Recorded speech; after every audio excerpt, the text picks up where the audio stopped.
Bueno, buenas tardes a todos. A ver. Buenas tardes, profe. José Hola, Luis, profe, buenas tardes. Ronaldo, buenas tardes. ¿Cómo está? Buenas tardes, profe. José Antonio, buenas tardes. Bueno, ya 3 minuticos mientras van entrando sus compañeros. Pues saludos a los, voy saludando a los que están en la sala. José Luis, José Antonio, Dalison, Alejandra, Cristian Garavito y Cristian Lagos, Julián, Kimberly, Laura, María José, Ronaldo y Joseph. Karen no ha entrado por ahí. Bueno, un momento.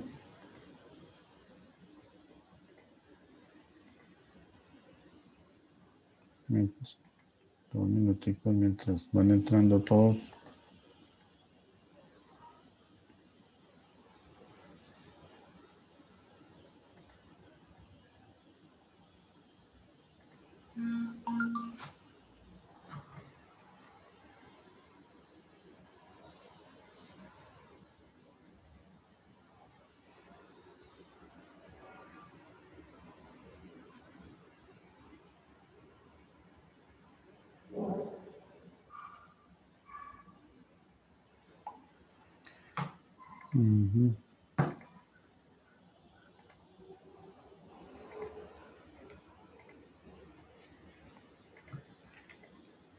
Bueno, espérame, yo envío una invitación.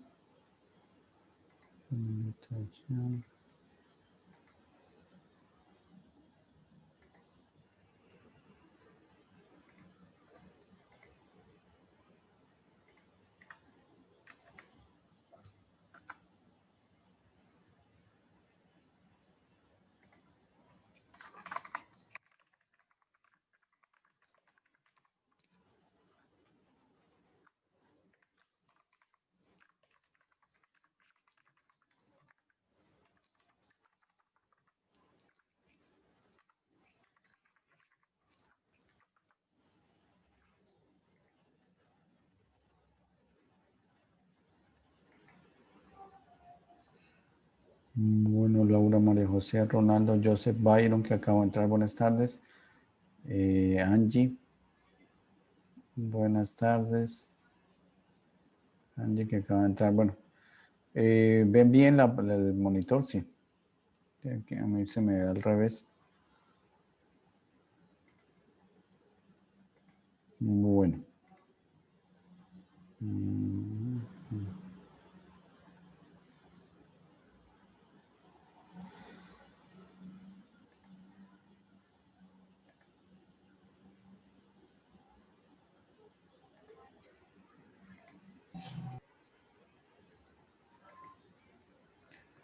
Bueno, entonces buenas tardes. Disculpas ahí porque el jueves no pudimos iniciar, tuve problemas con el Zoom. Bueno, algo pasó. Bueno, me tocó desinstalarlo y volverlo a instalar. Pero bueno, ya no hay problema. Y hoy pues adelantarnos y terminar este tema que estábamos pendientes de terminar el año pasado, que era pues el proceso de cera perdida o el proceso de precisión o el proceso de Lots Wax, ¿cierto? Cera perdida en inglés. Entonces, como terminar los talleres, yo anoche les envié las correcciones de los talleres, algunos pues sugerencias de presentación, sugerencias de términos técnicos, pero en general pues el taller está bien, ¿no? Era sencillo y tratar de conocer un poquito más de esta técnica que es tan importante, ¿cierto?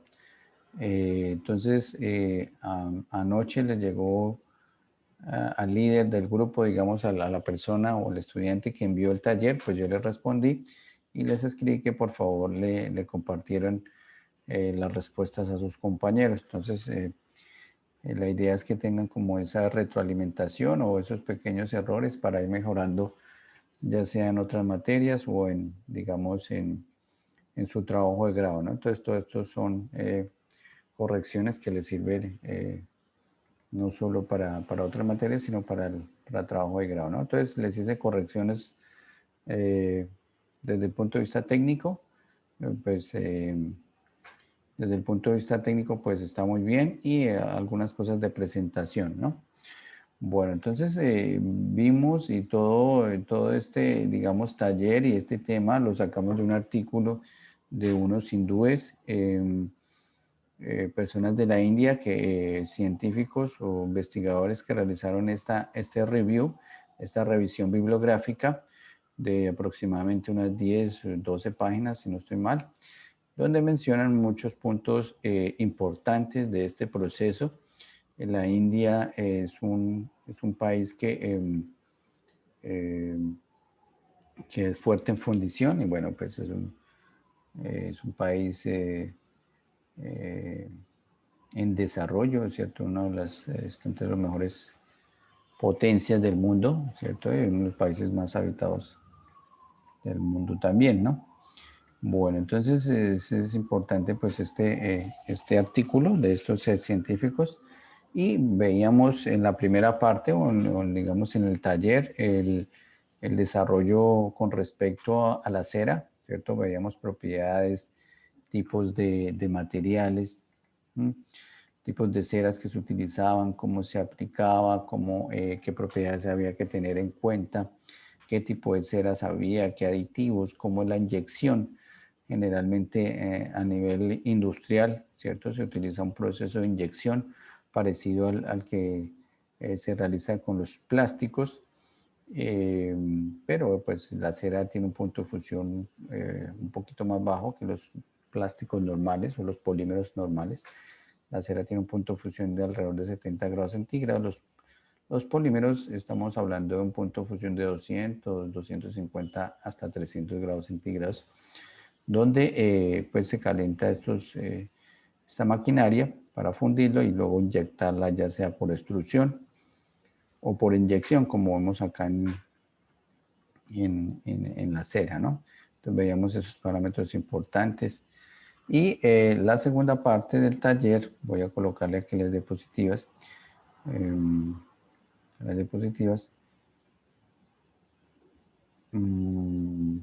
Y bueno, quedamos pendiente de la tarea que era como revisar el,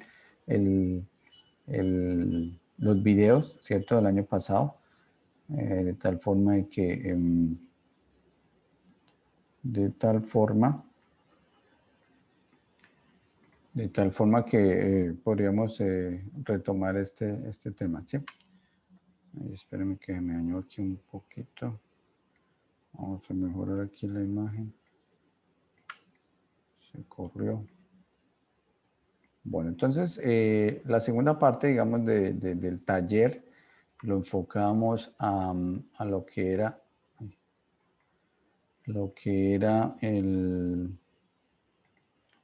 déjenme yo arreglo aquí un poquito ya.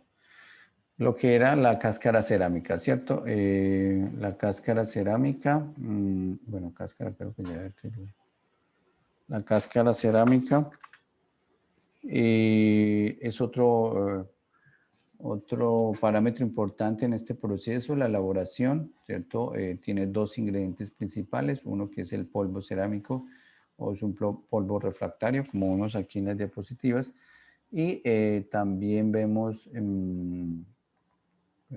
que pues está compuesto un ligante que generalmente a nivel industrial es sílice coloidal. Todos están viendo bien, están escuchando bien. Laura, buenas tardes, Laura, José Luis, María Gabriela,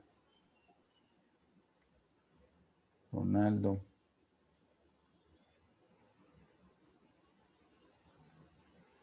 ¿Todos están viendo bien? Sí, profe. Yo me veo aquí al revés. Sí, señor, sí, señor.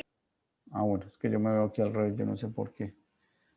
Tengo ahí como ese, bueno, listo. Bueno, entonces estamos viendo esas, digamos, partes de la cáscara, ¿cierto? La cáscara cerámica. Bueno, vemos el polvo y el ligante o aglutinante, ¿cierto? Que es la sílice coloidal, ¿cierto? Y pues pueden existir, digamos, otros ingredientes que le dan, digamos, otro tipo de propiedades, pero en general ese es la propiedad, los dos ingredientes, ¿cierto? Fundamentales de esa cáscara cerámica. Dentro del polvo cerámico encontramos que son arenas de sílice.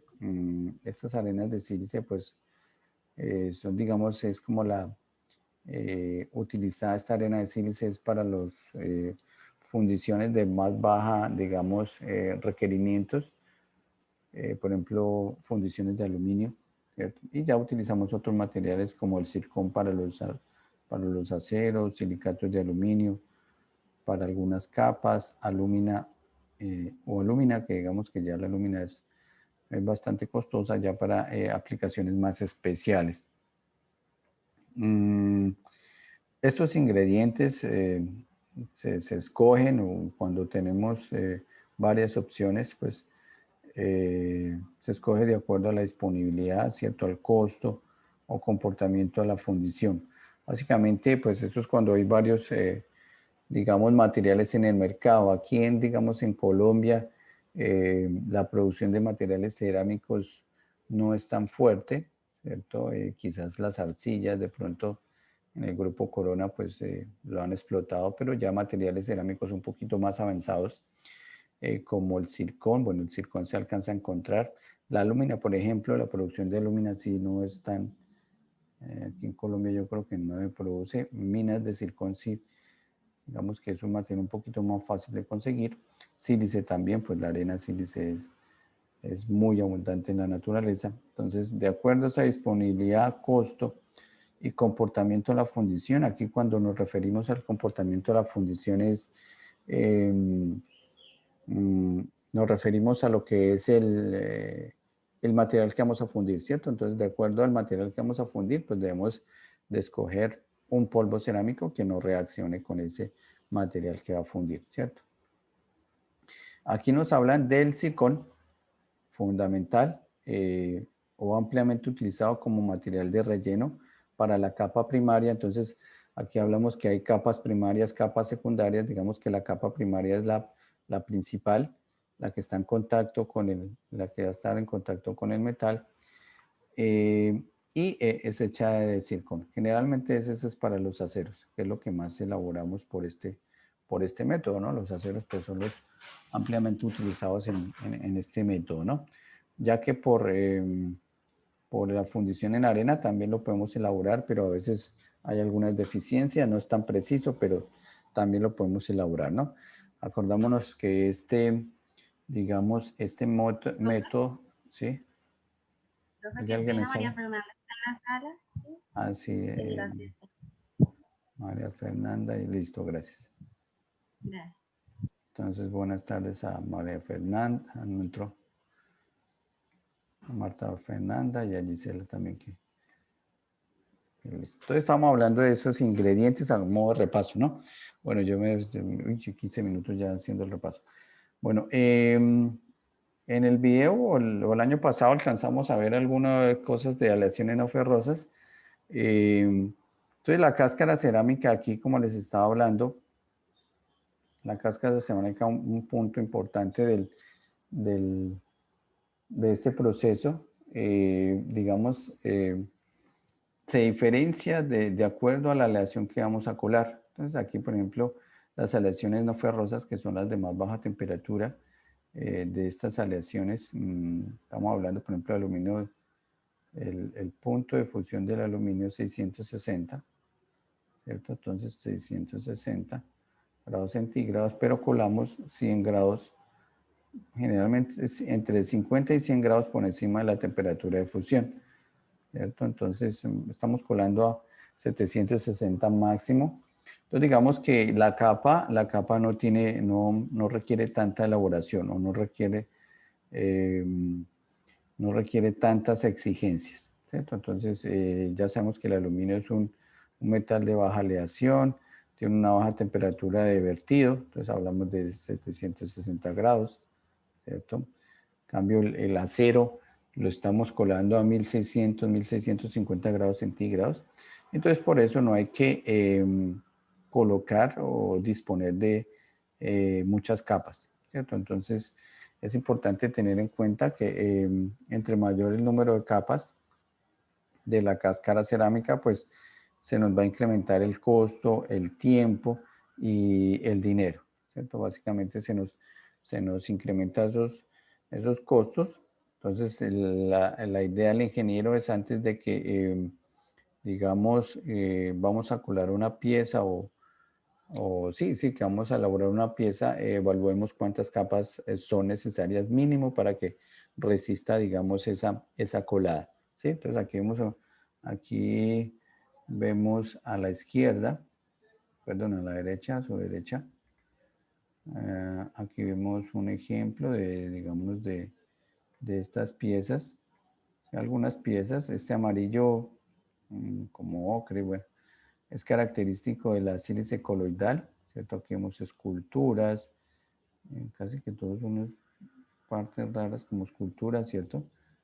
Donde están en su proceso de secado. Básicamente se sumerge en el aglutinante y luego se hace un rociado del polvo cerámico y se deja secar y vuelve y se hace el proceso para hacer una capa mucho más gruesa. Vemos que aquí ya cómo cambia el color, aquí amarillo al fondo ya vemos un color blanco, ¿cierto? Ya un poco más seca, digamos, ese material o ese polvo cerámico. Aquí vemos unos ventiladores, a veces en estos cuartos pues se dispone de ventiladores como para acelerar un poco ese proceso de secado. Igual pues no se puede secar tan rápido porque nos puede generar grietas por ese, digámoslo así, ese enfriamiento tan rápido. Hablamos de el año pasado de fibras, ¿cierto? Podemos utilizar en esta capa cerámicas unas fibras de polímeros, fibras sintéticas, donde pues podemos adicionarle a esta cáscara de tal manera que esa fibra es quemada y luego es evaporada durante esa cocción de esa cáscara cerámica, que pues esa cocción o sinterización estamos hablando de unos 900 a 1000 grados centígrados, ¿cierto? Entonces digamos, a esa temperatura ya no existen las fibras, ya se han quemado alrededor de 400, 500 grados se queman, digamos, ya empieza su volatilización. Entonces eso pues nos ayuda a darle porosidad a la capa cerámica y permitir como el paso de esos gases calientes. Y pues esto pues lo hacemos con el fin de evitar la porosidad, ¿cierto? Evitar la porosidad en la pieza, ¿cierto? Si no salen bien los gases, va a hacer que esas burbujas o ese pequeño aire o oxígeno que está dentro del molde quede atrapado, ¿no? Uno que quede, digamos, dentro de la pieza y otro que no llene bien. Acá, por ejemplo, nos dan un ejemplo, haga la redundancia, donde aumentaron con el uso de las fibras, aumentaron en un 15%, digamos, ese grosor de la capa, ¿cierto? Con respecto a 4 capas sin fibra, ¿cierto? Entonces aumentaron el espesor y pues no solo aumentan el espesor, sino aumentan también la porosidad, ¿cierto? La porosidad pues nos indica un paso de los gases y nos asegura que la pieza no va a salir con poros. Aquí tenemos un ejemplo de la permeabilidad. En el eje Y encontramos la permeabilidad. En el eje X vemos el tiempo de colada, que es el tiempo de colada. Vemos como pues se están evaluando dos tipos de fibras sintéticas, un polímero y una fibra. Sintética vemos como la fibra, en este caso la fibra tiene una mejor permeabilidad. Simplemente vemos la diferencia de permeabilidad. Aquí está. Bueno, Eso es con respecto a las fundiciones de aluminio, que estamos hablando de aleaciones no ferrosas, que pues las fundiciones de aluminio son las más, digamos, usadas. Luego, una parte 2 de estas cáscaras cerámicas, hablamos de las aleaciones ferrosas, ¿cierto? Entonces, alguien ahí, uy, no entró. Bueno, José Antonio, si nos puede leer la diapositiva aquí. Listo, profe. Ujú. ¿Está bien ahí? Sí. ¿Sí o Sí, no? sí. La velocidad de enfriamiento del metal líquido en la cáscara de cerámica es más lenta que la de los otros procesos de fundición, lo que resulta en la oxidación de la superficie y de descarburación, perdón, durante la colada de los componentes ferrosos. La cáscara de cerámica en carbón activado para producir fundición ferrosa se producen piezas fundidas que tienen un excelente acabado superficial libre de imperfecciones. Ok. Bueno, entonces ya entramos a ver lo que son las aleaciones no ferrosas. Estamos colando a una temperatura de 1600, pues casi siempre tomamos de base el acero, que es uno de los más utilizados en este proceso. Nos da una precisión bastante buena y un acabado excelente. Entonces, aquí poniendo de ejemplo el acero, que es un punto de fusión de 1650 grados, 1600. Entonces tiene una temperatura bastante alta. Entonces la rata de enfriamiento es bastante lenta, ¿cierto? A comparación de otros procesos. Entonces se enfría muy lentamente. Ese enfriamiento genera una oxidación y una decarburación durante este proceso, ¿cierto? Entonces, como vamos a ver en unas fotos más adelante, cuando quitamos las cáscaras se ve un poco oscuro, o sea, un poco negro, digamos, la superficie del acero, ¿cierto? Entonces, esas condiciones normales de operación y esa porosidad que tiene esa cáscara cerámica permite la oxidación del metal, ¿cierto? Entonces, generalmente, digamos, es una característica que ocurre en este proceso, ¿cierto? Entonces, aquí el proceso de cera perdida se enfoca, digamos, o ha hecho muchos intentos para controlar ese acabado superficial y sobre todo la decarburación de la aleación no ferrosa, ¿cierto? Porque pues eso afecta mucho las propiedades mecánicas. No sé si algunos están viendo, sea, no he podido entrar, viendo tratamientos térmicos, entonces digamos que están muy, de pronto un poquito más familiarizados con este término de decarburación o carburación. ¿Sí? Más o menos lo entienden. Yo creo que, ¿qué será la carburación? Venga, le preguntamos a Cristian Garavito. Mira, Cristian, carburación.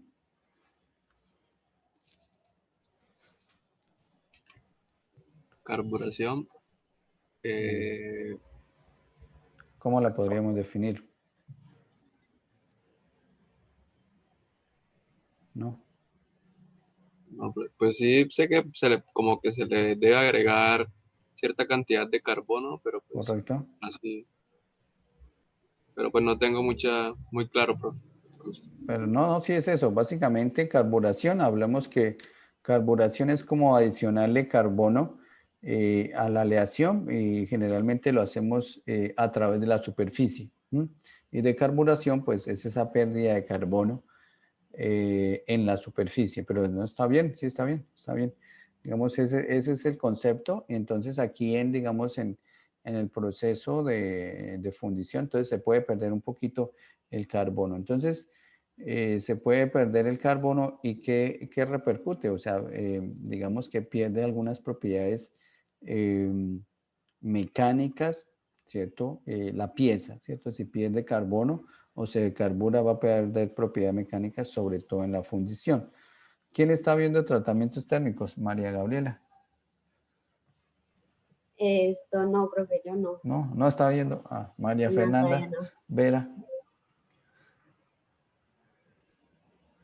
María Fernanda, Vera. María Fernanda. María Fernanda.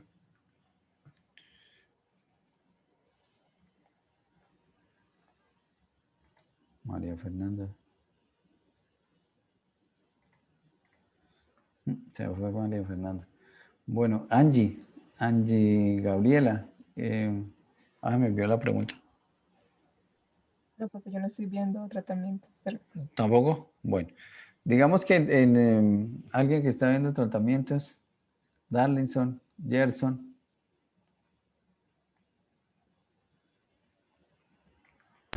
No, profe.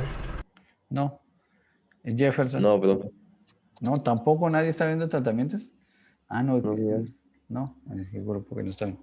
Bueno, entonces en tratamientos es el contrario, digamos que lo que estamos viendo. Algunos tratamientos térmicos es métodos físicos o químicos o de vapor de tratar de, digámoslo así, inyectarle no es la palabra, incrustarle tampoco, difundir carbono en la superficie, ¿cierto?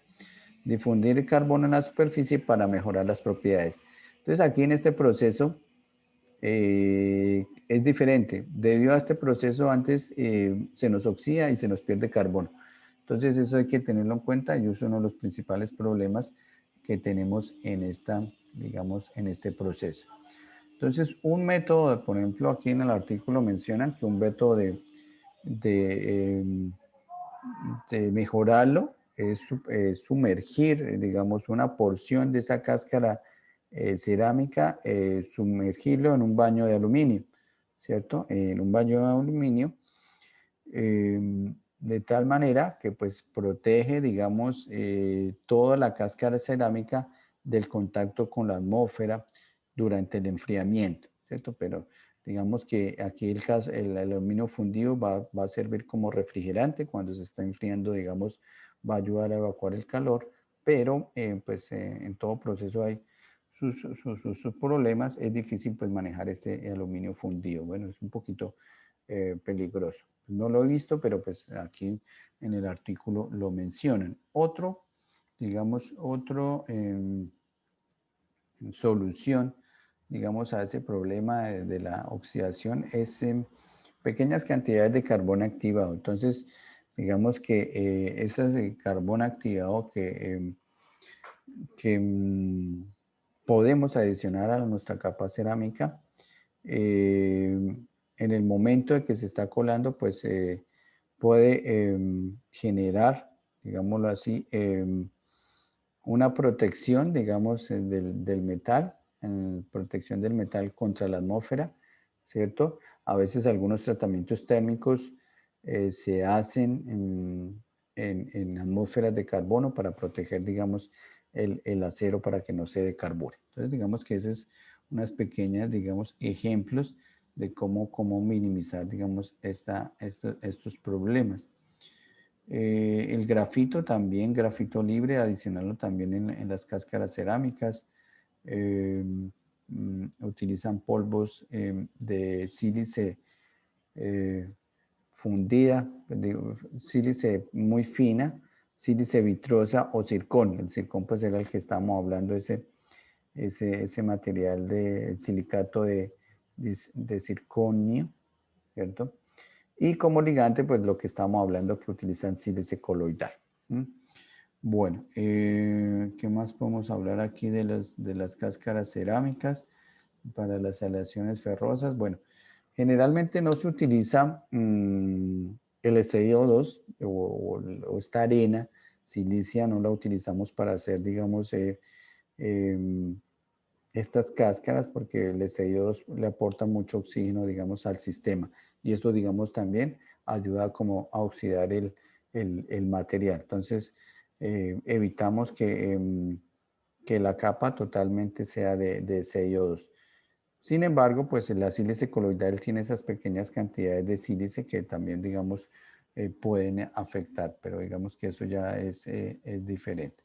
Digamos, es diferente y en ese caso podemos cambiar el aglutinante. Entonces hay otros dos aglutinantes que se pueden utilizar, que es el etilsilicato o una mezcla, pues aquí ya de etilsilicato con trisec butaoxid de aluminio. Bueno, aquí en el artículo aparece, digamos, aparece ATB. Bueno, digamos, son ligantes ya un poco más especiales a base de alcohol o a base creo que eso es una base de alcohol, que ayuda a que, pues, que no exista esa sílice, ¿no? Que se quite toda esa sílice del sistema.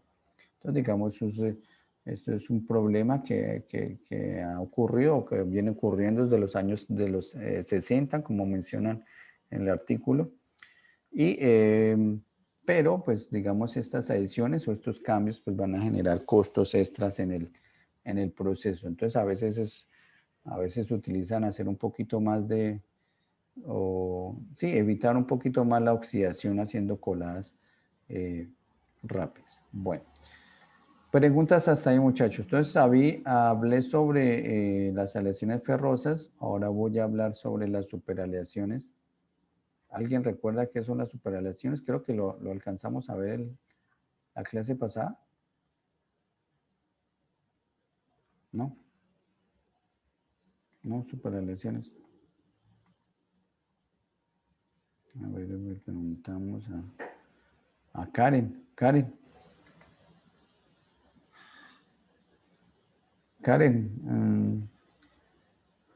¿qué son las superaleaciones? Karen. Señor. ¿Sí recibió mi correo, Karen? Hablando de... Sí, profe. ¿Usted recibió el mío? No lo he visto. Ahorita lo miro. Bueno, gracias. ¿Te acuerdas algo de superaleaciones o...? Pues, profe, debe ser... ¿Cuál serían? Creo que lo dijimos, no sé si lo alcanzamos a decir. No recuerdo. No, bueno, listo. Bueno, Karen, entonces, Karen, para todos, las superaleaciones son las aleaciones base níquel. Base níquel. Son las aleaciones base níquel, muy importantes a nivel industrial. Son aleaciones que a veces tienen nombres comerciales como Inconel, Monel, Hastaloy, ¿qué más otros nombres tienen?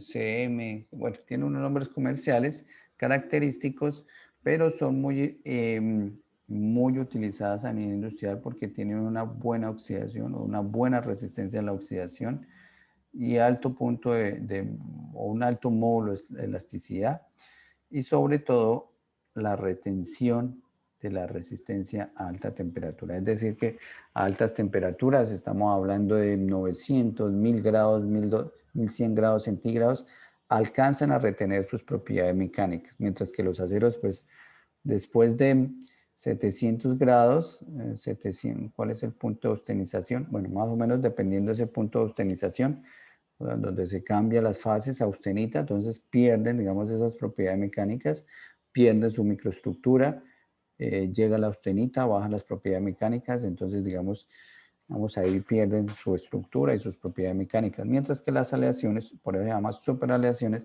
porque retienen, digamos, esa resistencia o esas propiedades mecánicas a alta temperatura. Por eso son muy importantes, todas son a base de níquel. El problema aquí con el níquel, y lo tomamos como un caso aparte, digamos, en este capítulo, ¿cierto? Tomamos lo que son las aleaciones no ferrosas, las aleaciones ferrosas y por último estas superaleaciones. Lo tomamos aparte porque tienen una alta reactividad. Reaccionan muy fácil con el oxígeno, muy fácil con cualquier material, crean otras fases, ¿cierto? Y si ustedes saben si crean otras fases, pues cambian las propiedades mecánicas, eso es un problema. Entonces, esa reactividad del níquel es bastante compleja. Entonces, para evitar esto, entonces ya necesitamos una capa de cerámica mejor elaborada, con mejores materiales. Entonces, aquí nos hablan de la alúmina como un material importante o predominante en esa cáscara cerámica. Entonces, toda la, digamos, cáscara primaria o la cáscara interna, ¿cierto? La que está en contacto con el metal o va a entrar en contacto con el metal va a ser de aluminio. Bueno, la alumina es un material altamente digamos, refractario, con buenas propiedades, sobre todo de estabilidad química. Una vez, bueno, aquí pues por lo menos un 90% en peso de esa lúmina, ¿cierto? Nos menciona. Y se hace una pequeña capa de 0.5 milímetros. Entonces estamos hablando de 500 micras o 500 micrómetros, perdón. ¿Cierto? Es muy delgadita esa capa. Simplemente nos interesa es que no reaccione el metal con los otros elementos. Y ya, para darle otra resistencia, entonces digamos esta primera capa es como para darle una alta estabilidad térmica. O estabilidad térmica, estabilidad química, sobre todo estabilidad química, ¿cierto? Y finalmente podemos terminar de construir esa cáscara con otro material, con el zircón, que es el que generalmente utilizamos para los aceros, y podemos construir una capa de 2.5 a 10 milímetros, es decir, casi que hasta 1 centímetro podemos elaborar esa capa. Entonces, vemos aquí la diferencia con el anterior. Mire que los anteriores no nos decían casi que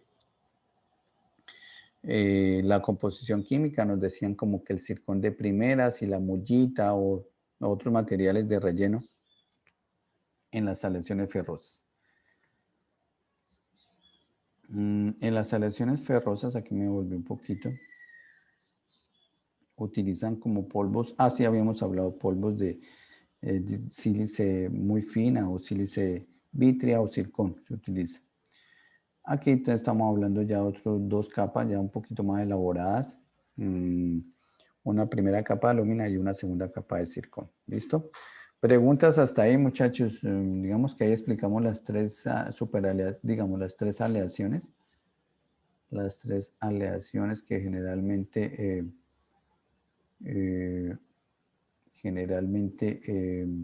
se utilizan en ¿qué? En este proceso de investment casting, ¿cierto? No sé si tiene alguna pregunta. ¿Alguna pregunta, muchachos? ¿Quedó claro sobre estas 3 aleaciones? Profe, una pregunta para las superaleaciones, ¿sí se utiliza pues el investment casting o hay otro proceso que se adecue más? Porque pues dice que reacciona con la cáscara. Bueno, sí, pero digamos que estamos hablando del molde. Entonces, ahorita en el ejemplo,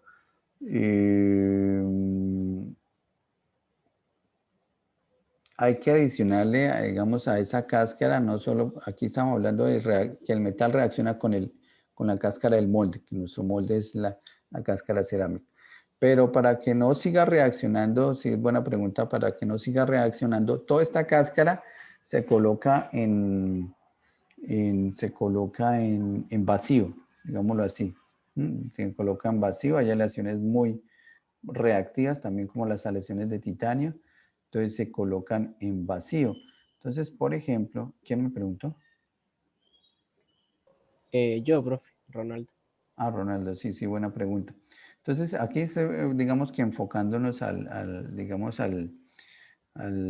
la cáscara, pero digamos que en el proceso en general, vamos a ver aquí unas diapositivas que yo no sé por qué las puse tan adelante y esta mañana las expliqué adelante. Vamos a devolverla, yo no sé por qué.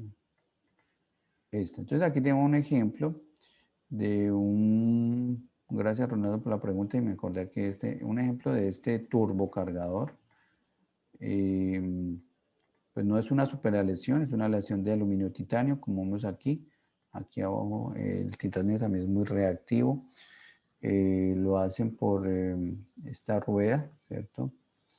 Vemos aquí un poquito el defecto, quizás es un defecto o de pronto una característica de la pieza.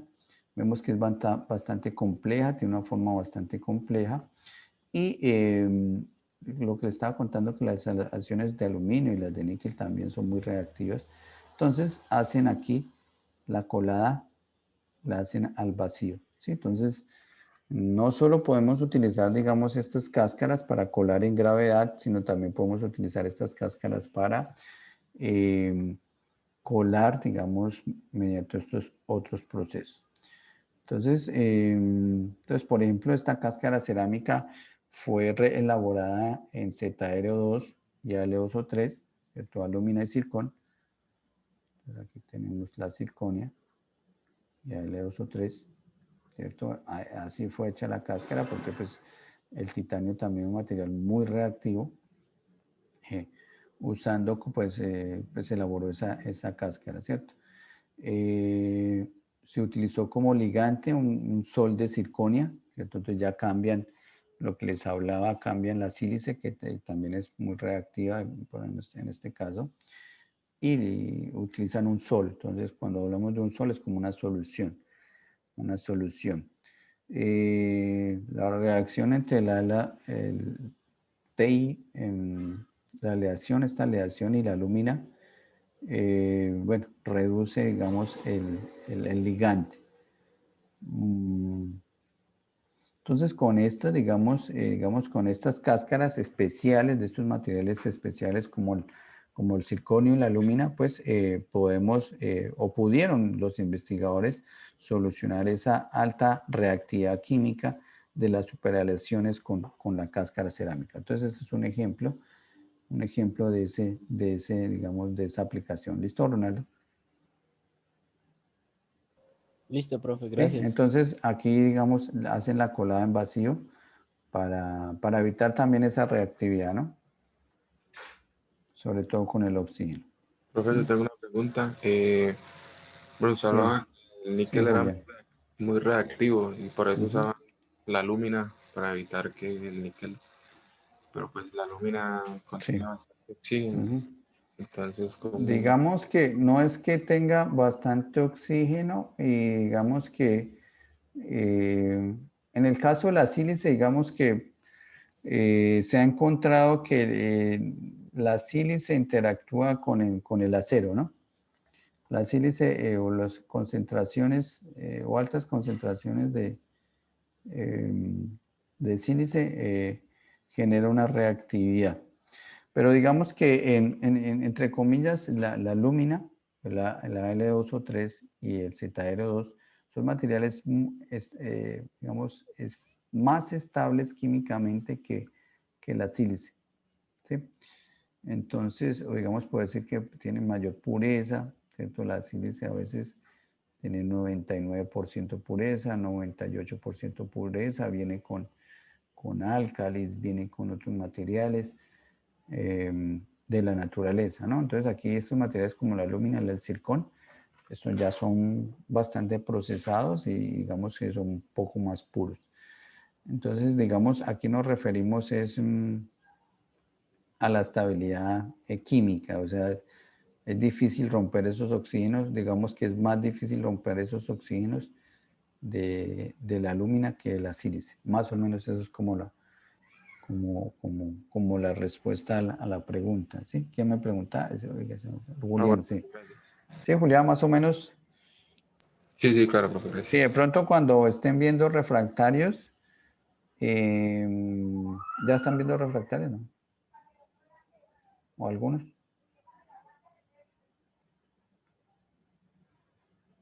Algunos están viendo refractarios. Bueno, si están viendo refractarios, la alúmina es y la zircona, que vemos ahí, zircona o zirconia, a veces llaman, son unos materiales estables térmicamente, químicamente, ¿cierto? No se atacan tan fácil como la sílice, digámoslo así, entre comillas, ¿sí? Digamos, es un poquito un material más avanzado. Bueno, listo. Entonces estamos volviendo aquí a lo... No sé si tienen algunas preguntas aquí en lo que estaba rayando. Bueno, entonces aquí en el paper, en el artículo, pasan a lo que son la tecnología de los ligantes, o hablando un poquito sobre el ligante, ¿cierto? Ese pegante, o digámoslo así, el ligante, o que une esas partículas refractarias, ¿cierto? Y le imparte una suficiente resistencia sin proporcionar esfuerzos, ¿no? Es importante que pues los una y no le proporcione esfuerzos porque pues cualquier temperatura o durante la preparación se puede quebrar, ¿cierto? Entonces es importante esos ligantes. Y eso se debe, digamos, se debe de mantener hasta cuando yo hago el quemado, firing, el quemado, ¿cierto? O la cocción de mi cáscara cerámica, de tal manera que resista el choque térmico, la erosión y la presión del metal cuando estoy colando. Entonces es bastante importante ese ligante, ¿cierto? El ligante no solo sirve para unir esas partículas, sino sirve para que no genere esfuerzos, sirve porque durante la cocción o el quemado pues le imparta a ese material resistencia al choque térmico, a la erosión y resistencia a esa presión metalostática cuando estamos colando el material, ¿cierto? Entonces hay dos, ¿así alcanzan a ver aquí? Sí. Hay dos materiales que pues ya hemos hablado. Uno es el silicato de etilo. Vamos aquí el silicato de etilo, que básicamente es a base de alcoholes, de etanol o isopropanol. Y tenemos que el segundo aglutinante más usado pues, es la sílice coloidal, que es el que hemos estado hablando. Y este es a base de agua. Entonces aquí vemos como las partículas. Acá se alcanza a ver que es sílice coloidal. Bueno, creo que es más elaborado. Y aquí vemos una fórmula química, ¿cierto? Vemos aquí lo que hacen en el artículo, comparan, digamos, estos dos ligantes. El silicato de etilo, digamos, tiene alta refractariedad, se seca muy rápido porque como es alcohol, se seca muy rápido, digamos, al medio ambiente, pero tiene la ventaja que tiene baja resistencia, ¿cierto? Baja resistencia. Ese alcohol, pues, es un compuesto, pues, orgánico volátil, y eso hace que, bueno, hay que regularse por esos olores. Y básicamente la sílice coloidal no tiene problemas digamos, de esos índices de ese compuesto volátil, ¿cierto? Entonces, a veces ese olor de ese silicato de etilo, pues es desplazado, ¿cierto? O lo quitan de las producciones de fundiciones porque es muy fuerte, ¿cierto? Oliendo alcohol todo el día y todo eso esperando que se seque, digamos, es muy fuerte. Es como algunas resinas de moldeo. Algunas resinas de moldeo tienen un olor muy fuerte, muy característico. Entonces, eso ha hecho que a veces no lo utilicen tanto y cada vez pues se investiga para mejorar ese tipo de resinas. Entonces el silicato de etilo tiene una velocidad de enfriamiento, de secado, ¿cierto? Rápida, y entonces es una opción cuando pues es difícil trabajar con la sílice coloidal. Bueno, digamos, son variantes, pero cuando vamos a producir bastantes piezas, ¿cierto? La sílice coloidal pues le gana, porque siempre la sílice coloidal es más estable, digamos, seca más lento, ¿cierto? A pesar de que seca más lento, pero digamos, genera resistencias mayores. Entonces vamos a tener rechazos o fracasos menores en ese tipo de fundición. Entonces, si la producción es bastante alta, pues la sílice coloidal es como la solución. ¿Entendido hasta ahí, muchachos? Como esa diferencia del silicato de etilo y la sílice coloidal. ¿Alguna pregunta?